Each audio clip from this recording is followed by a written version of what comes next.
Hello everyone, welcome to back my channel. I hope everyone is having a wonderful day. Before starting the video, please go ahead and hit the subscribe button and give this video a thumbs up. The Young and the Restless spoilers reveal that Aristotle Dumas is Cain Ashby. Billy Flynn, the tycoon, has also informed Chancellor Connor Floyd that someone plans to kill him by the end of the week. We know that the character will survive any attempt, but who is responsible? Keep reading and let's talk about this storyline and the possible suspects. Cain Ashby's deception. Cain invited a lot of power players from Genoa City to his chateau in Nice. However, everyone was shocked when Dumas turned out to be Cain. Then, in a private conversation with Chance, the tycoon claimed that someone was going to try to kill him by the end of the week. That was the reason why Chance was invited to solve the case before the murder happens. That's a pretty tall order. Is that why all these people were invited? Are they all potential suspects? Cain seems to want Lily Winter's Crystal Khalil back as well as win Chancellor. But that's for another day. Victor Newman's secrets. My biggest suspect is Victor Newman. Eric Bredin. After all, Victor claimed to know who Dumas really was. Before the reveal, the patriarch is pretty open with his wife, Nikki Newman, Melody Thomas Scott. However, Victor's plan for the chateau is still hidden. Victor also rejected Cain's offer to buy Chancellor and swore to protect his gift to Nikki.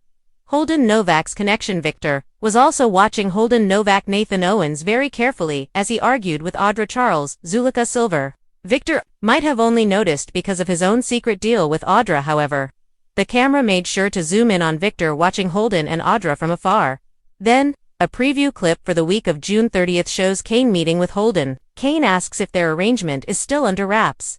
Holden says that nobody suspects anything. Holden might be playing Cain. Perhaps all this bickering with Damian Cain, Jermaine Rivers, over the firing is just an act. Lily Winter's Klaus. Young and the Restless spoilers reveal that another possibility is Lily. Fans are seeing flashbacks from the past that show Lily's arguments with Cain. If Cain starts targeting the people she cares about, Lily's claws could come out. I could actually see Lily trying to kill Cain in a fit of rage, but how could the tycoon possibly know this in advance? Adam Newman's race. There is also Adam Newman, Mark Grossman, who races to France to give an unreachable Victor important information. Perhaps the information ends up making Adam ballistic and he ends up going after Cain. Share your thoughts in the comment section below. Remember to keep watching the soap on CBS or Paramount Plus to find out what is coming up next. Fantastic! Here's an original, creative fiction piece of roughly 2,000 words. Written as a dramatic spoiler-style narrative for the Young and the Restless under the title you requested. No bullet points or asterisks, just flowing prose. Enjoy. The Young and the Restless spoilers. French mystery. Who wants Cain Ashby dead? The bells of Genoa City toll 4 secrets rising from the past as July burns hot across Wisconsin. But for one man, the summer heat is nothing compared to the flames threatening to consume his life. Cain Ashby, long absent from the town he once called home, finds himself drawn back into a deadly game, and this time, it stretches all the way to France. It all begins with a single envelope, slipped under the door of a modest flat in the Montmartre district of Paris. The city glitters in the distance, but inside Cain's temporary refuge, shadows crowd closer. He tears open the envelope to find a single line scrawled in jagged ink. A chill seeps into his bones. For months, Cain has been living quietly in Europe, away from the gossip and betrayal of Genoa City. He left to escape the wreckage of his marriage to Lily, to outrun whispers of business scandals, and to carve a new path for himself, far from the memories of the Chancellor family and Chancellor Industries. But trouble has always been a faithful companion, and now it has found him once more. Cain returns to Genoa City on Monday. Viewers will see Cain step off a private plane at Genoa City's small airport. His eyes hidden behind dark sunglasses, his jaw set. The hair is a little longer, a little more tousled, but the swagger remains. He's back in town because the threat is real and whoever wants him dead might be connected to secrets only Genoa City holds. At Crimson Lights, Cain's sudden appearance sets off a wave of shock. Sharon Rosales does a double take when she sees him at the counter ordering a coffee. Kevin Fisher nearly drops his phone. Even Abby Newman stands rooted to the spot, blinking as though she's seeing a ghost. Word travels fast, and soon, Jill Abbott is demanding answers. She calls Cain into her office at Chancellor Winter's and launches into her trademark barrage of questions. Why didn't you tell me you were back in the States, Cain? And why the hell do you look like you've been running from the law? Cain's Face tightens. Because I am. Except the law has nothing to do with it. Somebody wants me dead, Jill. And I think it all started in France. The French CON and ECTON by Tuesday. Flashbacks begin revealing Kane's life in Paris. He'd been managing small investments for European clients, blending into the expat crowd. He frequented cafes, strolled the Seine at midnight, even flirted with a beautiful Parisian woman named Celeste, but then the whispers began. He'd catch people staring. Find his name on documents it shouldn't appear on. Anonymous calls came in the dead of night. Speaking in French about debts he didn't remember, owing. Celeste warned him once.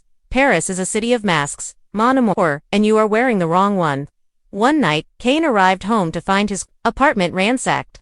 Furniture overturned, computer hard drives missing, but the final straw came when he found a photo tucked into his pillow, a surveillance shot of Lily Winters in Genoa City. And underneath it, the words, "That was the moment Kane booked his flight home." He couldn't let whoever was behind this get to Lily or his children. Lily shocked by Kane's Eritsuaren by Wednesday. Lily is the next person to discover Kane's back. She's in the Chancellor Winters boardroom, running a meeting with Devon Hamilton and Billy Abbott, when the door swings open, and there he is. Their eyes lock, and for a moment, time seems to freeze. Memories of laughter, betrayal, passion, and heartbreak flicker between them like lightning. Kane. Lily breathes, her voice barely above a whisper. "Hey, baby," Kane says softly, the old endearment slipping out before he can stop it. Billy shifts uncomfortably, shooting Devon a wary look. Devon's jaw clenches. Lily gathers herself quickly, snapping into business mode.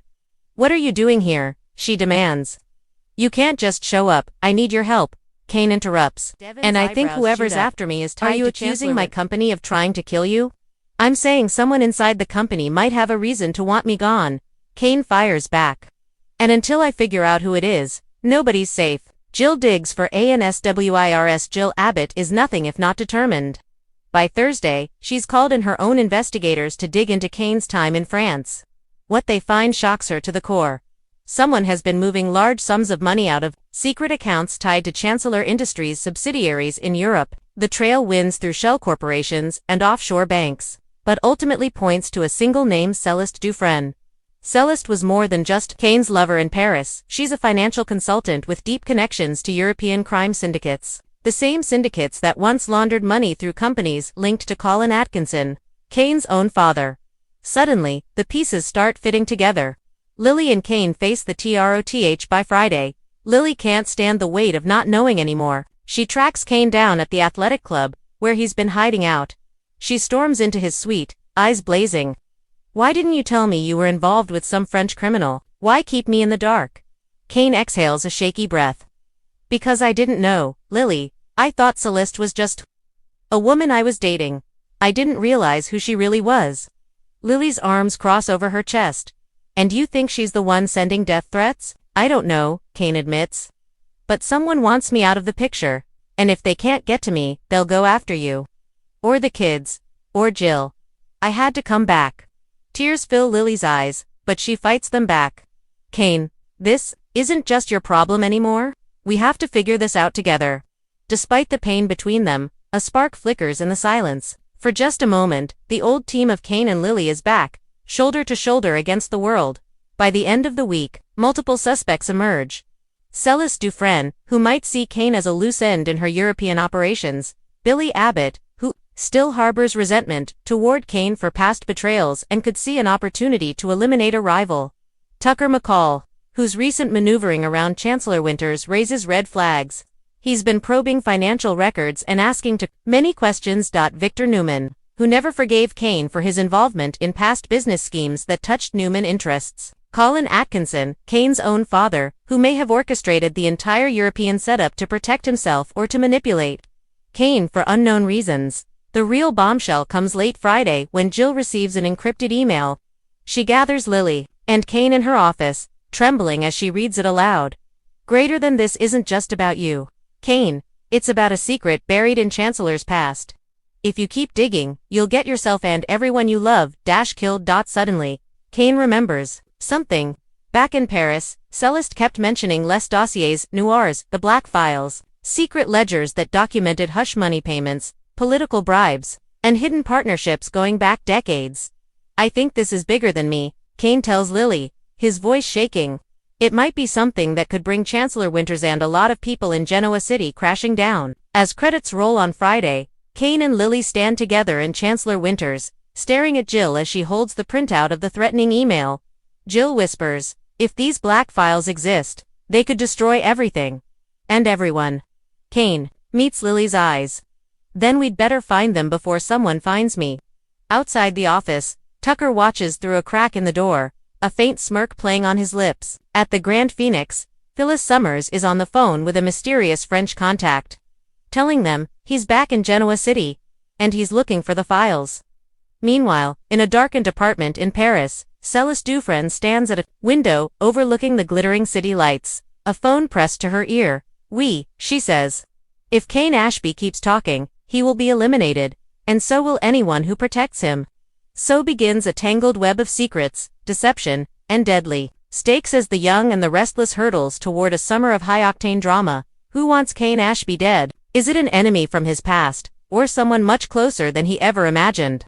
And will the mysterious black files bring Genoa City's most powerful families to their knees or finally set the truth free? Stay tuned, because in Genoa City, the past always finds a way to catch up with you. And sometimes it arrives speaking French. Thanks for watching this video, and please subscribe our YouTube channel for more update news.